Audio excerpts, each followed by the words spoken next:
जी, budget ने आवाम की चीखें निकलवा दी। ख्वाजा साद रफीक की जानिब से ये बयान आया है हुकूमत की जानिब से पेश किए गए बजट पर, और ये कहा कि जल्द इस हुकूमत की भी चीखें निकलने वाली हैं।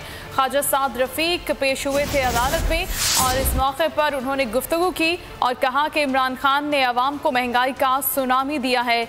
बजट जो कि हुकूमत की जानिब से पेश किया गया है उसके ऊपर बात की गई और उनका ये कहना था कि इमरान खान के जाने का वक्त अब आ गया है।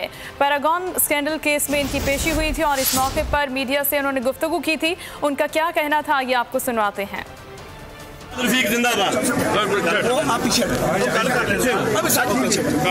वो वक्त आने वाला है जब हुक्मरानों की चीखें निकलेंगी। इस बजट ने, ये IMF का बजट है, इसका पाकिस्तानी कौम से, पाकिस्तानी कौम के मुफादात से कोई ताल्लुक नहीं है। और जो इमरान खान ने मिडनाइट स्पीच की है, ये स्पीच उसने इसलिए की है, शराब पी के की है,